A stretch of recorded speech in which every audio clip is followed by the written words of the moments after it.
What's crack-a-lackin'? It's your boy Broshmo, just in case you did not know so. And today, I give you my final installment, my final version of the 2020 NFL mock draft. I'm doing this before the college football season starts, so this is my final version until that. But with that being said, if you enjoy the content, if you like the content, go ahead and subscribe and give me a thumbs up. It helps the channel immensely. I can't stress that enough. And while you're at it, click the little bell. It might make a sound, who knows. But I went ahead, I made my own projections for this draft order. I used this really cool website, link in the description, called Playoff Predictors. Basically go through week by week, pick who wins, who loses. It keeps track of their stand-ins and division records. And at the end of that, you go through the playoffs. And after all that's said and done, it gives you what the draft order would look like. So I used that. It was a big help. Really fun. If you're into that, go check that out. But let's go ahead. Let's get in. And with the first overall pick in the 2020 NFL Draft, the 2-14 Washington Redskins select Ohio State's Chase Young, defensive end. So, there was a lot of ways you could have gone with this. I think they could. The Redskins, if they are this pick, they could trade out. You could trade down because the next team is probably going to draft a quarterback. So maybe teams that want to jump that team will try to trade into that. I think it's going to be pretty hard to trade down from the first overall pick, but it has been done. So I went ahead and just took the best player on the board, Chase Young. Last year he led the nation in pressures. He had 9.5 sacks, 14.5 tackles for losses, and he didn't even lose a step after Bosa went down in that TCU game. He had one of the highest pass rush win rates. The guy is just a monster. He's going to translate very well at the next level, and I think the Redskins, they would be going after this season. They will be in the final year of Ryan Kerrigan's contract, and they could release him without any dead cap. So no dead cap. And you could pair him up there with Montez Sweat, kind of like when they had Brian Orakpo and Ryan Kerrigan. So, or you could even keep Kerrigan for that year. Chase Young's a more polished version of Montez Sweat. I don't even say version of Montez Sweat. He's just more polished than Montez Sweat. He's gonna be. I think he has a higher ceiling than Montez Sweat. But paired up together, that is a very scary pass rushing duo in Washington. And with the second overall pick in the NFL Draft, the Cincinnati Bengals select Tua Tagovailoa, quarterback out of Alabama. This boy's a monster. This boy's a beast. He's probably one of the most accurate, he's extremely accurate, by the way, quarterbacks in college football today. If the Bengals are at 3-13, Andy Dalton won't be the quarterback. I don't think Ryan Finley's the answer. He's a solid backup. But they don't owe, if they were to release Andy Dalton, they don't owe him any money, so there will be no dead cap in this case. And honestly, Tua really fits the part here. He may not have, the biggest knock on him is he doesn't have the greatest arm. He might not have the zip to put it in those tight windows, but he's extremely accurate. He throws his wide receivers open. He had a 59% completion rate on deep passes, so 30 yards or more. The guy's just a stud. And I said this last year with Cincinnati, or I said this in last year's draft with Cincinnati in 2019, that typically new coaching staff, new regime means new quarterback. I think they may be a year late, but they're going to take their new quarterback right here. And at pick 3, I got the Denver Broncos selecting wide receiver Jerry Jeudy out of Alabama. I think ideally the Broncos would like to trade down from this pick and probably pick up someone in the secondary. But I don't have that luxury in this. I'm not going to let myself. It's slippery slope when you let yourself trade in mock drafts. But so I went ahead and said, you know what? Let's go ahead and get the best player available at a position of need. Edge rusher, they're kind of set. They've invested a lot in there. Quarterback, they got Drew Lock. At least give the man a year. And then you could say maybe offensive line, but they've already invested a lot with Juwan James. So I went ahead and said, let's go ahead and get a receiver because Emmanuel Sanders is gone after the 2019 season.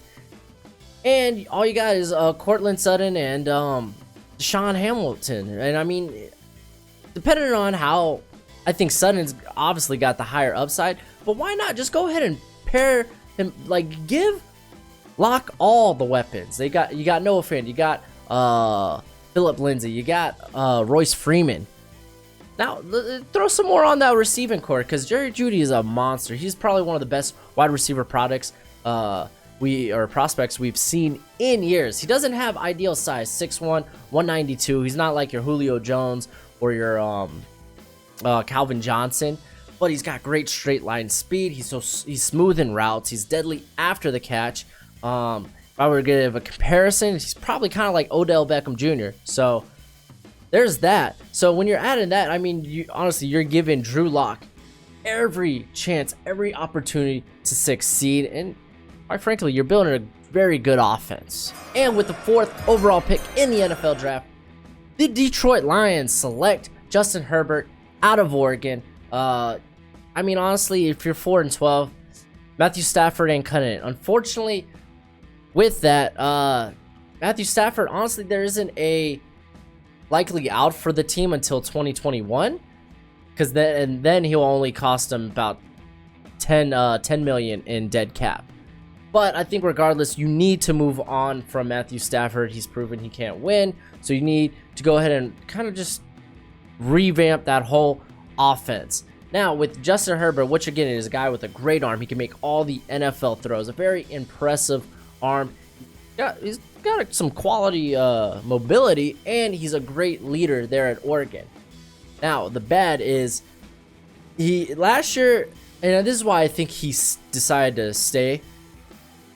He played bad down the stretch against inferior competition. I mean, and I'll point to the Arizona and the San Jose State games. He played very bad against teams he was supposed to probably go off on.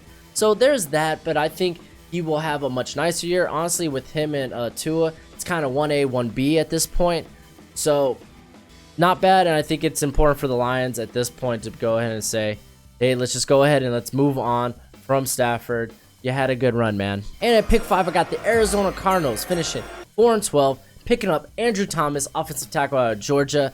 At this point, both your tackles are going to be free agents. Marcus Gilbert and DJ Humphries. Not that DJ Humphries has played particularly well anyway. So I think they need to address the tackle position. They need to protect their investment. They need to protect Kyler Murray. And with Thomas, you got a 2-year starter. After this year, it'd be 3. And he's ridiculously powerful. He's athletic. I mean, this guy moves defensive linemen against their will. This guy, he shut down Josh Allen last year in that Kentucky game. Impressive. I think hands down, he is going to be the top offensive tackle off the board. And with the 6th overall pick, the New York Football Giants are going to select AJ Epinesa, defensive end out of Iowa. And I nailed that name. I kept calling him Epperson the last mock draft I did. I don't know why. But the Giants, I got them finishing 5-11. They didn't address pass rusher. At least they didn't really address pass rusher in the 2019 draft. So I think they go ahead with having a top 10 pick. They take the other top edge rusher on the board here, and that's Epinesa. The guy is a monster. He's a behemoth. He's 6'6", 280. And he's got great length, and he's super athletic. I love him on the coming off the edge there. I think he stays there. I don't want to see him move inside. But this is the thing. We've only had like a limited bit. Like he only played 412 snaps last season. But with that, his production was insane. 46 pressures. He had 16.5 tackles for losses, 10.5 sacks. Like, the production was ludicrous. And I mean, you give him a 600-700 snap season, and we could be talking about like a 15 to 20 sack season. I think this guy definitely is making a case for himself to challenge Young for top edge rusher, but I think he's definitely one of the top 5 prospects in this draft, and he would be a welcome addition to a Giants defense Now adding a pass rusher looks very formidable. And with the 7th pick in the NFL draft, Carolina Panthers, they're going to select Grant Delpit out of LSU, safety. And Grant Delpit, man, he can be a difference maker for this secondary in Carolina. The guy is insane. He can play anywhere. He can play in the box. He can play single high.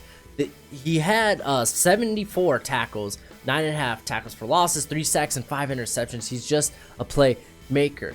And that's what they need in the secondary there. Dante Jackson, he looked all right last year. Rashawn Golden, he played okay, but they need a difference maker there in the secondary. And I think with this pick of Grant Delpit, your defense looks scary. At pick 8, I got the Buffalo Bills finishing 6-10, selecting Jalen Reagor at a TCU wide receiver. The man's got great straight line speed. He was last clocked in at 4.32, and he's just such a crisp route runner. There's a highlight out there of him just turning around Texas's Chris Boyd, who's now in the NFL. So I mean, he's just I think he's gonna be, when it's all said and done, the second receiver off the board. Coming into next year, they'll still have John Brown, but they're probably stuck with him for another season because of his contract. Same with Cole Beasley, but Zay Jones, he's a free agent after this season. Same with Robert Foster. So why not get that next guy to come in? Because I mean, let's be honest, Zay Jones hasn't really panned out, and Robert Foster, young, looked really good at parts of last year. Well, let's kind of see how he does this next season. And at pick 9, I got the Tampa Bay Buccaneers selecting Bryce Hall out of Virginia, cornerback. I know they've invested a lot at cornerback in secondary in general, but I think it still needs to be addressed because, I mean, they drafted Sean Murphy-Button out of Central Michigan, but they're playing him right now at slot, at least in practices. They are Hargreaves is probably gone. And then you still got Carlton Davis and MJ Stewart, but you don't know really. I mean, Davis didn't look that good last year. And then they did draft Jamel Dean, I should say, and I think they might end up moving him to safety. So I still think they're gathering parts, and I don't fault them for going ahead and being like, you know what? This guy's a stud, because he is. He's got great size, great length, 6 foot, and he's 200 pounds. He was the best player last year in that Virginia secondary, which gave us Juan Thornhill and Tim Harris, who were all drafted in the NFL in the 2019 draft. And he had a force and completion percentage of 32%. The guy is a stud, and I don't know why he went back to Virginia. There's not a lot of upside. It's not like he could go back and play better, you know. I think honestly he could have probably been the first cornerback if he decided to declare for the 2019 draft, but I got him here as the top corner on the board. At pick 10, I got the Jacksonville Jaguars selecting CeeDee Lamb out of Oklahoma, wide receiver.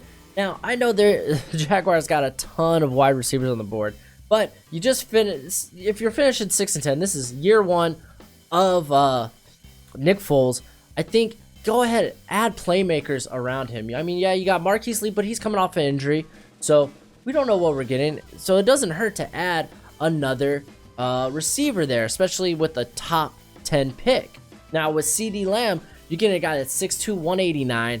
I think he's a better prospect than Marquise Brown, who came out of Oklahoma last year. Dude's got great body control. He's just got a good natural skill set, and I think you want to put Nick Foles in the best opportunity to succeed. And with the 11th pick, the Miami Dolphins, my boys, select LaVista Shenault Jr., wide receiver out of Colorado. Now, I have Shenault Jr. ranked higher than CeeDee Lamb. The only thing holding me back is he was kind of banged up last year. I just want to see him play healthy. But with this guy, the guy is built like a running back, 6'2", 225. He's going to be a ridiculous weapon on screens and after the catch. He had 31 broken tackles last year, leading all other receivers. I mean, the second place was like 14 behind him. Ridiculous. He's strong at the point of the catch. He's just a pure playmaker, but can he stay healthy? And those Dolphins, They need playmakers. Honestly, Albert Wilson's probably their biggest pass catching threat there. So they need to add, if they want Rosen to succeed, they need to add people around him. And with the 12th overall pick, we're going to Las Vegas because the Raiders are now in Las Vegas and they're selecting Jake Fromm, quarterback out of Georgia. Honestly, the Raiders are kind of an enigma. See, I'm even fumbling over my words because I don't know what to think about the Raiders. I end up having them ranked or having them be a 7-9 team. You would think that might be good enough for Derek Carr to keep his job. I don't think so because after this season, they could drop him and it only cost them $5 million in dead cap.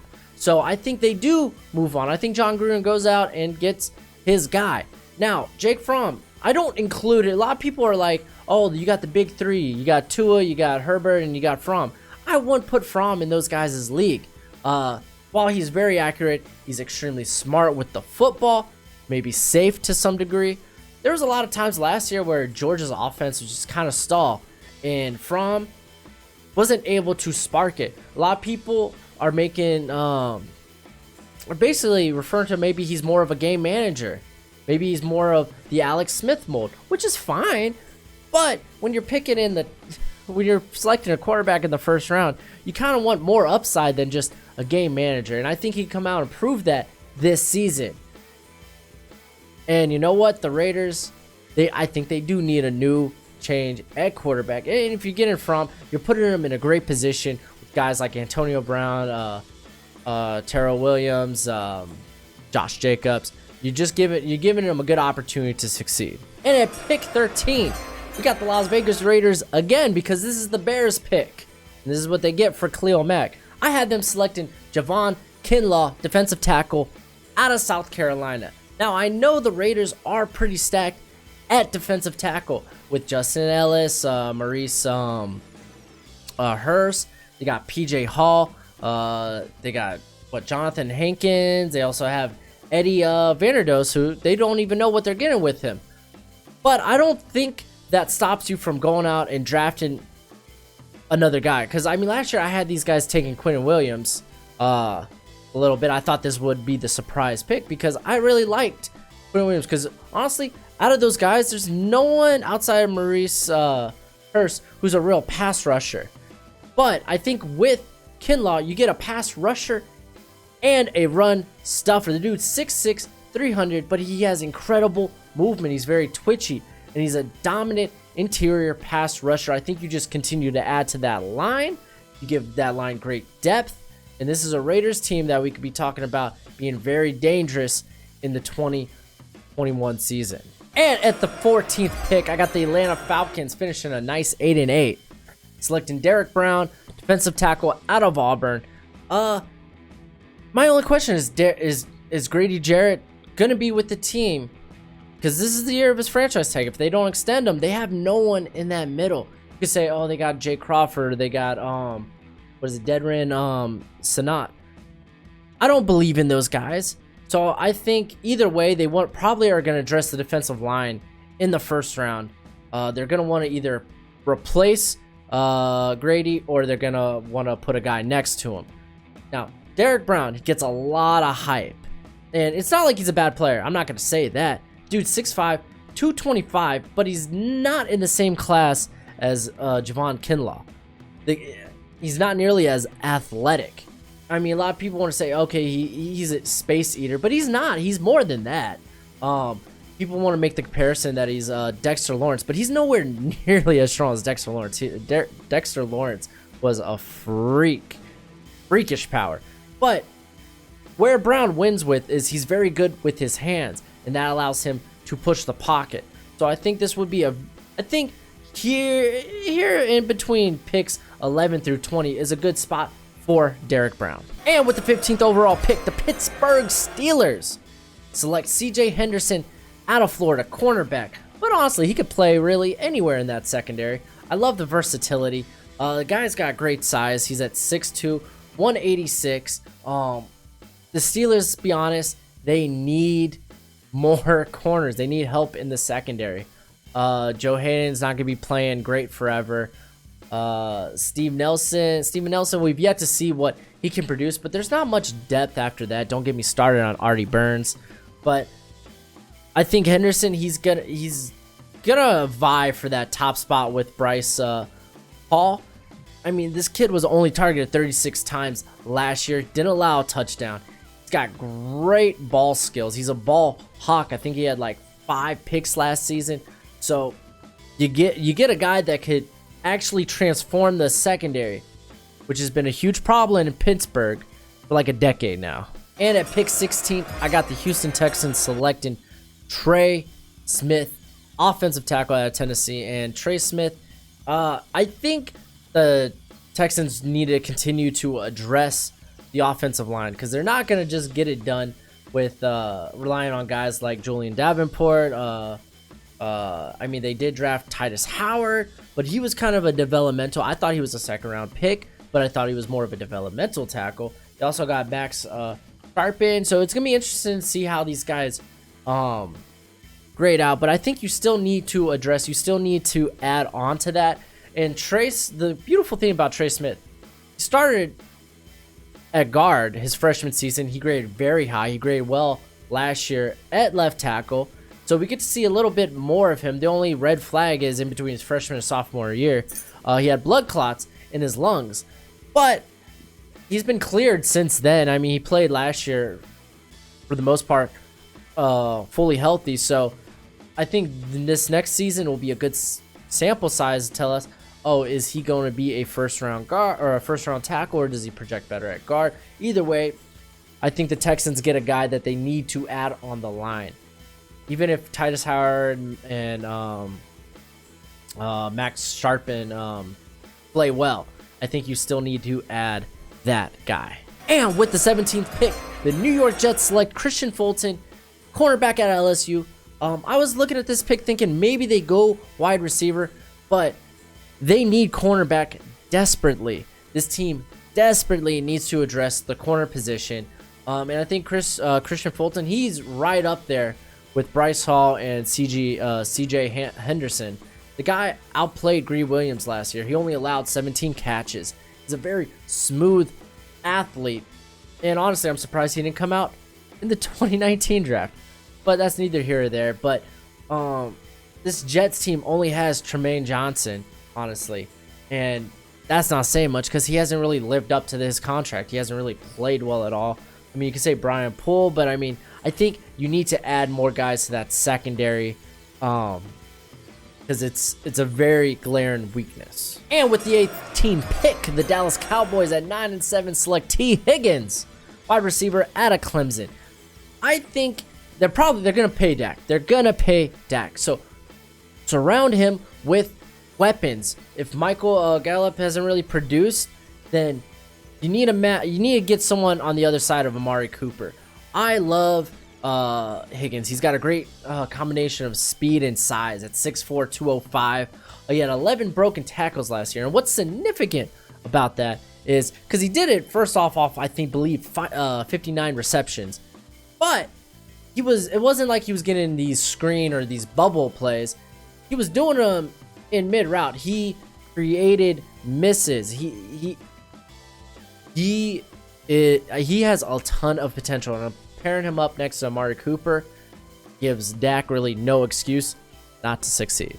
And with the 19th pick, the San Francisco 49ers select Shahim Carter, safety or cornerback out of Alabama. The more tape I watch of Carter here, the more I fall in love with him. He is such a great prospect. I have him honestly flying up my board. And we all know the glaring weakness is the secondary there in San Fran. I mean, they have Richard Sherman, but Richard Sherman also played his worst season back there in 2018.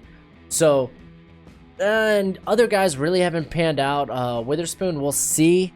So, you go ahead. I think you draft a guy who can kind of play all over the place. Currently, he's playing that star role that made Mika Fitzpatrick a first-round pick.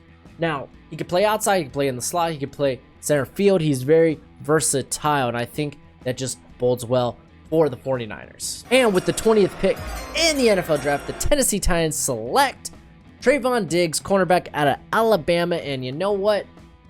Y'all Tennessee fans are passionate. Not just about the tight ends, but y'all also passionate about apparently Ryan Logan. You believed he was good in the slot. Statistically, you know what? He wasn't good in the slot last year. But he only has 1 year left on the contract. He's gone after this season. He's gone. And realistically, you can't really get out of Malcolm Butler's contract till the 2021 season. But I think it's important to put depth at cornerback because Jackson played well last year. So let's go ahead. Let's draft another guy because honestly, y'all are pretty deep. You have a lot of depth overall on your team. So let's go ahead. Let's draft a guy, Diggs, who I think he only played 6 games last year because of a foot injury. But in those 6 games, he showed excellent technique, athleticism, and quickness. And I think it's a passing league. So just stockpile the secondary with some potential playmakers. Now we're getting into the playoff teams, and with the 21st pick, the Baltimore Ravens select Tyler Biadasz, center out of Wisconsin. This dude, he was the highest graded center the last 2 seasons. He's got great size, great strength. He honestly last year I think he would have ranked over Garrett Bradbury, who was selected in the first round to Minnesota. And you got potentially Marshall Yanda leaving. I mean, you drafted Ben Powers, but you could definitely upgrade the offensive line because let's be honest, this is going to be a very, not necessarily run heavy, but a powerful running team. So you want to stack the line with some reliable guys, and I think they don't get more reliable than Tyler here. And with pick 22, the Minnesota Vikings will take Walker Little, offensive tackle out of Stanford. I say get Riley Reif out of there. I think they continue to address the line, and they try to put themselves in a better position for the last year in Kirk Cousins' contract. They need to address that tackle spot. I mean, Brian O'Neill actually played pretty well last year, but it was definitely Riley Reif's was definitely the weak link on that line. I think with Walker, because a lot of people, there's another guy a lot of people are really high on.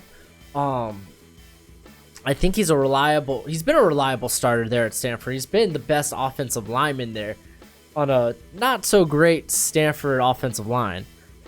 But he's not as athletic as you'd want. And what I mean by this, he could be a liability against speed rushers. We saw Dalton Reisner, who had a very great career there at Kansas State, fall because at the Senior Bowl, he got demolished by speed rushers. So you saw Dalton Reisner, who I thought was a first-round pick, drop to the mid-second round.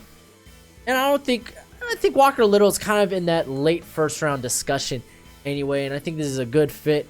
I think Minnesota's get him, and you got a plug-and-play starter right there. And at pick 23, got the Indianapolis Colts selecting Isaiah Simmons, linebacker or safety, out of Clemson.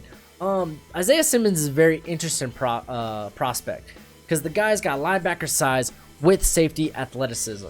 The dude's phenomenal in coverage. He's able to line up with the slot, and I think ideally he is kind of like that nickel or dime linebacker, maybe even a box safety. So he provides a lot of versatility.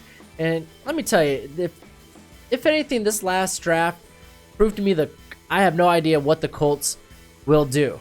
They drafted a bunch of guys that I'm like, they know something I don't. And you know what? Because you may say, well, they're kind of already set at linebacker, but I think you look at Simmons as a defensive weapon and you kind of a chess piece. You could kind of put him anywhere in that back 7. And I think the Colts, they look at this guy and they're like, yeah, we could definitely use someone like him. And with the 24th pick, the Seattle Seahawks select tight end out of Missouri, Albert Okudah. Don't ask me to pronounce that again. But honestly, I think this team could go out and maybe select a tight end. Okudah is probably, or Alberto, is the closest to a first-round tight end right now. Even then, I think this is kind of pushing it, but this team needs weapons. I mean, was it Will Disley and Nick Vanette, even Ed Dickerson? They don't provide. I don't know. They don't relieve me of this. We have no weapon at tight end.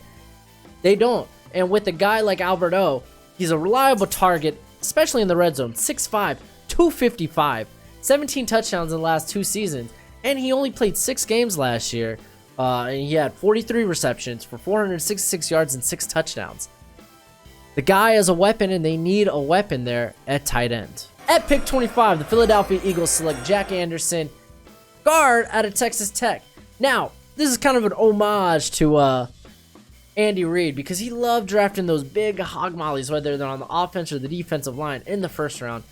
But I think this team, especially last year, was like, hey, we want our offensive line to be healthy. We are looking toward the future. That's why they went ahead. They traded up and drafted Andre Dillard to eventually replace Peters. And I think they could do the same thing because Brandon Brooks is coming off a pretty big injury. And he might play a little bit this season, but after 2020, he's gone. So why not grab a guy? And I love him. I think he might fly up boards. He's already built like an NFL guard. He's big-bodied and strong. And even better, he plays in a system that asks him basically to cover a whole lot of ground at Texas Tech, that air raid offense. And he displays a great athleticism for his size. And I think it would be a quality pick to add to this Eagle offensive line. And with the 26th pick, I got the Los Angeles Rams selecting Julian Kawara, edge out of Notre Dame. I think Dante Fowler, I don't think he is the option. I don't think he is the future. Granted, you gave up a 3rd round pick for him, but hey, it is what it is. Now, after those top 2 guys, AJ Epinesa and Chase Young, there's a big drop off at edge talent. Not saying that, after that, the edge talent's pretty weak, but it's a much thinner class than it was last year. Now, I'm kind of just projecting with this one. He's coming in at 6'5", 240, and that's a generous 240 because he is pretty skinny. But he had a solid 2018, 11 tackles for losses, 6.5 sacks. Now, I see him being a very good stand-up, like your 3-4 hybrid stand-up linebacker. And if he could come out and have a big year, definitely could push himself into that 1st round talk. I think if he adds maybe about 10 pounds onto his frame, and shoot, I kind of give this comparison, and this is a wild comparison, but it's kind of like Josh Allen, who didn't come out of nowhere. People expected him to be a day 2, a 2nd or 3rd round pick, had a stellar season, and he just rocketed it up draft boards. I think that same thing could happen to Kawara if he comes out and have a bonkers 2019. And with the 27th pick, the Los Angeles Chargers this time select Trey Adams out of Washington, offensive tackle. Russell Okung, they could honestly, after the 2019 season, they could really realistically release him. It'll save him like $14 million in cap space. So with that, I mean, they did draft in the 3rd round Trey Pipkin, but I mean, he's a small school developmental tackle right now. So I think they need to go out there and grab a tackle, someone to protect Phillip Rivers if he hasn't retired yet. And I think, because honestly, the line's the weakest spot probably on this Charger team. Now, Trey Adams has a very high ceiling. He's very athletic, but he has missed significant time. He missed the last half of the 2017 season because of a back injury. And then he missed all of the 2018 season with the knee injury. Like, we've heard a lot of hype about this guy. He just hasn't been able to get on the field. And back and knee issues, those are some serious issues. But I don't want to dismiss his talent. So right now, if you come out and have a healthy and a good-looking 2019, then we could be talking about this guy in the 1st round. And with the 28th pick, the Kansas City Chiefs select cornerback out of Ohio State, Jeffery Okudah. Man, this guy is a playmaker. This guy commented on me and said, "Hey, man, this guy's the real deal. You need to probably look into him a little deeper." Essentially, so I was like, okay, I want to kind of look at it. The guy's a former 5-star recruit, but man, 6'1", 200 pounds. It's got extraordinary speed. Like, he is really quick, and he's really good at finding the ball when it's in the air. The only thing I kind of really saw is he's better develop at least better ball skills. Turn those incompletions into turnovers, because there's a lot of opportunities where he could have had those. And honestly, this is what the Chiefs need. Outside of They have no one at corner. They have no one at corner. So that secondary needs to be addressed. They've addressed it a little bit. Getting Tyrann Mathieu. They got Juan Thornhill. They also got Kendall to play the slot. So they have a few options. They need people on the outside there. Breland ain't the answer. He ain't. So I think this would be a very good pick for the Chiefs here in the late first round. And at 29, I got the Green Bay Packers selecting Henry Ruggs, the third wide receiver out of Alabama. The Packers don't have a lot of needs. They addressed actually quite a bit of them in free agency. So after this year, I mean, honestly, they could probably maybe add depth at receiver. I know I'm hearing a lot of good things about MVS in camp, but I mean, you got Geronimo who's coming off of injuries, so I think it doesn't hurt adding a guy, especially a guy who could play. He could be a vertical threat on the outside, but I think his bread and butter would be the slot. And right now, they really don't have someone that could do that. I mean, they're gonna probably ask Geronimo to do that, but it's whatever. Very speedy guy. Only question I have is when it came to competition, like last year, it was late last year. In the final 3 games of the season, the biggest games, the SEC championship and the playoffs, games against Georgia, Oklahoma, and Clemson, he disappeared. In those 3 games combined, he only had 9 receptions for 66 yards and a touchdown. I didn't get a cut in the NFL level, but I think there is a lot of capability for him to come in and be a very good slot receiver, and we know how important the slot is now in today's NFL. And with the 30th pick in the NFL draft, the Cleveland Browns, they've come from so far away. They're at 30 now. They'll be selecting Tristan Wirfs, offensive tackle out of Iowa. I really like this guy. He might not come out this in the 2020 season. I think he will.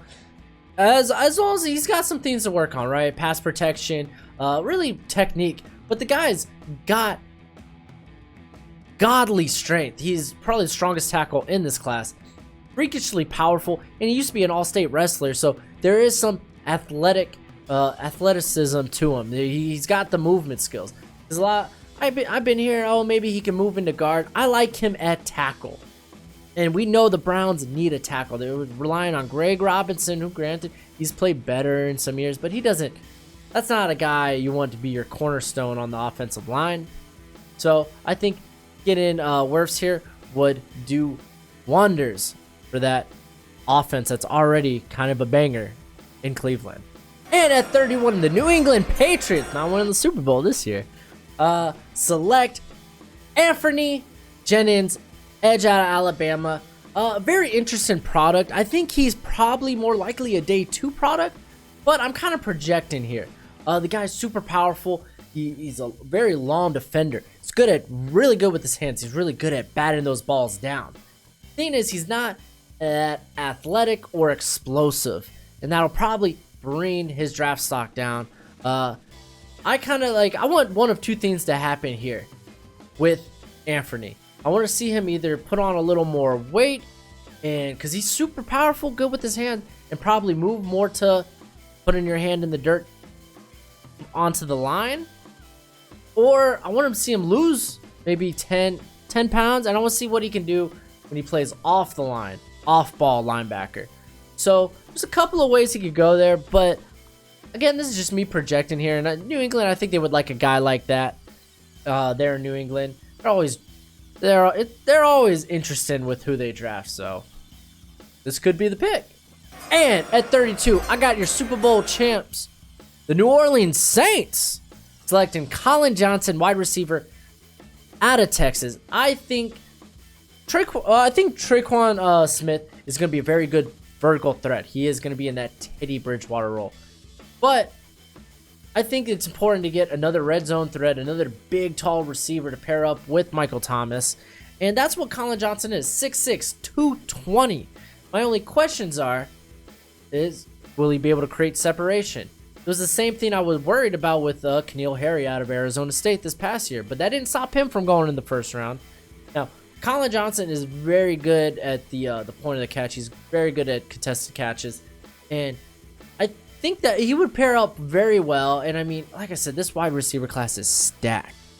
So it's not surprising to see this many receivers go in the first round. And I think that trio of Michael Thomas, Colin Johnson, and Trayvon Smith would be very dangerous for Drew Brees or whoever is the Saints quarterback in 2020. Anyway, that's it for the video. Thanks for hanging with me. Leave any comments or discussions down below. And you know what? I got day 2 coming out. We're going to kind of zip through that one. But until next time, you be easy, my friends. Later.